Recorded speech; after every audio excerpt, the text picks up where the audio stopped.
Magandang araw po sa inyong lahat. Kahapon, nagtipon muli ang buong Uplift Committee. Kasama dyan ay ang Executive Secretary, mga kalihim ng Department of Energy, ang Department of Transport, ang DSWD, ang Department of Agriculture, Department of Finance, ang Department of Development at ang DBM. Magbula pa man nang nagsimula ang gulo sa Middle East, agad na kami nagpupulong ang mga miyembro ng Uplift at tinitignan namin ang dapat tugisin sa iba't ibang mga sektor. Kaya continuation lamang po ito na aming isang buwan ng ginagawa. At formal nating itinatag ang Uplift upang mas mabilis na maprotektahan ang bawat Pilipino. Simulan po natin sa pagkain. Kapag tumaas kasi ang presyo ng langis, sumusunod ang presyo ng pagkain. Yun ang ayaw naming mangyari. Nagrekomenda ng National Price Coordinating Council na price cap na 50 pesos bawat kilo sa imported na well-milled rice. At ilalabas natin ang executive order para maipatupad na ito sa lalong madaling panahon. Pinalalawak din ang 20 peso rice program. May 627 na ng center sa buong bansa. Ito ay naging mas malawak dahil dati ang aming pinoprovide sa 20 pesos rice ay 600 tons. Ay ngayon umakyat na sa 2,000 tons dahil tumaas ang demand. Meron ding dadating na tulong galing sa Presidential Assistance to Farmers, Fisherfolk and Families. Mahigit 4 na milyong benepisyaryo ang makakatanggap ng 2,325 pesos bawat isa sa Abril. Mayroon ding fuel subsidy para sa mahigit na 40,000 na magsasaka. Ang ating naman mga mangingisda makakatanggap na ng halos 100,000 na fuel card at fuel voucher. Sa ngayon, ang presyo ng basic necessities at prime commodities ay nananatiling nasa suggested retail price levels. Kasama na dito ang bigas. Ito po ang mga primary commodities, 205 na commodities na kinokontrol po natin ang presyo.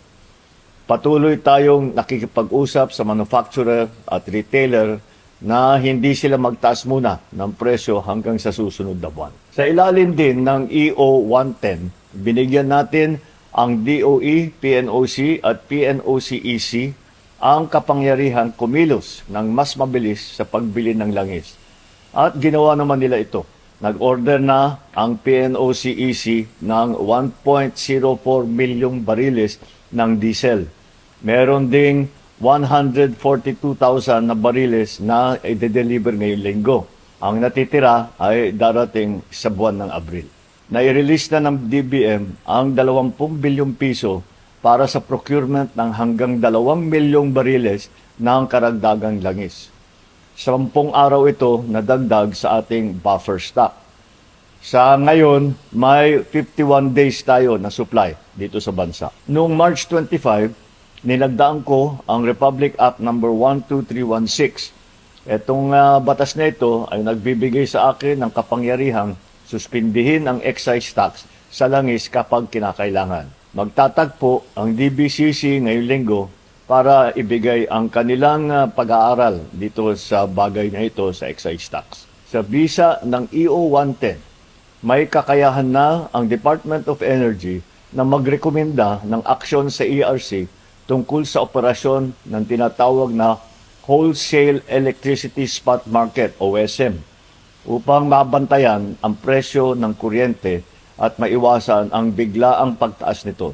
Simula March 26, pansamantalang sinuspindi ng ERC ang WESM. Ibig sabihin, ipatutupad na ang optimal dispatch ng mas murang energy source tulad ng renewable. Magkakaroon din ng kontrol ang gobyerno sa presyuhan sa WESM. Kasalukuyan itong inaayos na ng ERC. At para sa pangmatagalang solusyon, matagumpay na nag-drill ang Camago 3 well. Nagpo-produce ito ng hanggang 60 million cubic feet ng gas bawat araw. Ang Malampaya gas ay nagkakahalaga ng 480 na piso kada kilowatt hour. Ang imported na LNG naman ay 10 piso at 30 sentimo. Malaki po ang pagkakaiba. At ito ay sarili nating yaman. Para sa mga mananakay, 50% discount na sa LRT2 at MRT3 para sa lahat. Mahigit 12 milyong karagdagang pasahero ang makikinabang dito. Patuloy din ang libreng sakay sa Metro Manila, sa Metro Cebu at sa Metro Davao. May temporary toll discount para sa mga jeepney sa bus at sa freight food transport sa NLEX, SLEX at STAR. Simula April 15, piso na lang ang RoRo terminal fee para sa mga sasakyang may dala ng agricultural products. 2.5 billion piso ang inilaan naman para sa fuel subsidy ng mahigit na 1.4 milyong driver beneficiary at unit. Nakatanggap na ng fuel subsidy ang 155 na driver at 55,252 na unit. Ito ay nagkakahalaga ng 300 milyong piso. Mahigit 256,000 na transport workers sa Metro Manila ang nakatanggap na ng 5,000 na cash assistance. May 1.28 billion pa na ibibigay. Magsisimula na ang nationwide na pagbigay sa April 6. Kumustahin din naman natin ang lagay ng ating mga OFW. Mula March 5 hanggang March 29, nasa 2,551 na OFW na at 835 ng kanilang dependent ang nakauwi na sa bansa. Meron din tayong reintegration program upang masuportahan ang kanilang pagsisimula muli dito sa ating bansa. As of March 27, 18,394 na OFW na nasa gitnang silangan ay nabigyan na ng tulong gaya ng pagkain, temporary shelter, medical aid, transportation, financial support at repatriation. Habang may Pilipinong nangangailangan ng tulong, patuloy kaming magsusumikap na ipaabot ito. Hindi kami titigil sa pagkilos hanggang maramdaman ito sa bawat tahanan. Ngayong Semana Santa, sa ating pagninilay at panalangin, naway isama po natin sa ating dasal ang kapayapaan at kaginhawaan ng lahat. Bilang Pilipino, ipakita natin ang likas na pakikipagkapwa natin, maging mapag-unawa, maging mapagbigay, maging mapagmahal na Pilipino. Maraming salamat po.